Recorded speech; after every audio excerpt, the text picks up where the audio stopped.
not exist. And it's basically what you're saying. My problem with steampunk culture, as it were, because I'm not very fond on the term steampunk either. But my problem with steampunk culture is they kind of try to monopolize everything they like. Yes. In trying to put it under that same umbrella, like this is steampunk. And Yep.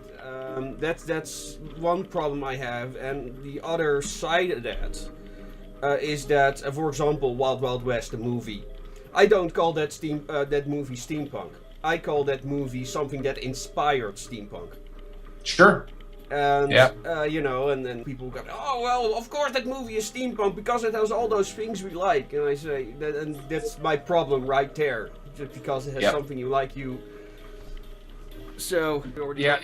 I agree. The steampunk culture tries to assimilate or annex anything that has brass or a gear in it, regardless of the time period and regardless of its initial inspiration. The other thing that really irks me is that they pride themselves in the anything goes and being this whole open community to the point that everything is steampunk even when it's not. And the definition is that just be creative, yet if everything is something, then you have nothing by definition because you're all inclusive, so you have nothing of specialness.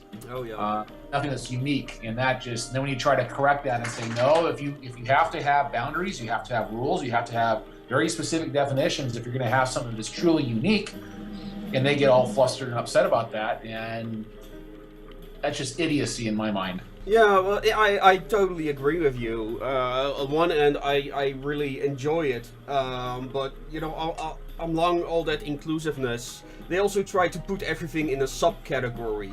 Like then you've got clockwork punk and diesel punk. So on one end they're trying to be, oh yes, this is I like this, so that is steampunk. I like that is steampunk.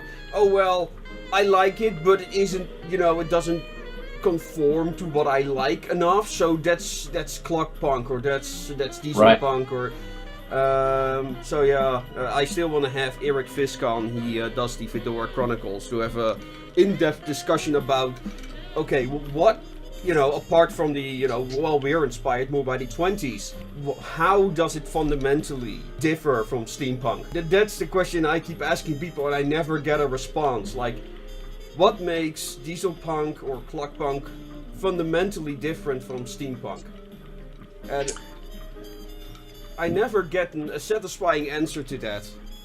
The definition I've always embraced is it's the different time period and where there's first off is your color palette, and that's inspired by the era. So steampunk is usually brass and browns. It's usually driven by things that are more steam powered. I mean, it's pretty cliche. And then the diesel punk is more in its combustion engine. So you're getting away from brass and getting more into steels and chromes. So it's more Art Deco.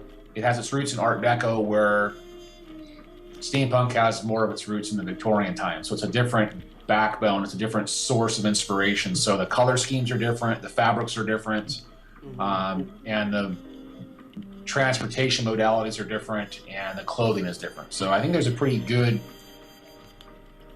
division there of what's going on aesthetically. So I've never had a problem with that.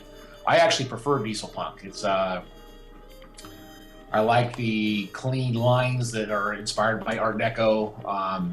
Diesel punk is usually much more refined and minimalist aesthetic, which allows for an austerity and purity of design that doesn't exist in steampunk. Steampunk is take as much crap that you can find in a thrift store and try to hang it on your body. I have to agree, and there where a lot of people consider what I do more of a diesel punk thing, I suppose. This also explains probably why you were one of my favorite contestants on the show of steampunk. Oh, thank you. Yeah, in diesel punk, it's much more austerity. It's elegance. There's a lot. It's a much more aggressive aesthetic, which I appreciate. A lot of things are driven by very dynamic composition, very dynamic juxtaposition of forms. There's a lot more aggression in it. There's a lot more implied speed or motion that I like, and it's just more, again, just a much more aggressive look and feel that I appreciate. It's more mean. versus where steampunk just doesn't have that. And I usually geared I gravitate more towards diesel punk. If you're going to have it, you're going to try to coin my aesthetic or pigeonhole it. My stuff definitely leads more that way.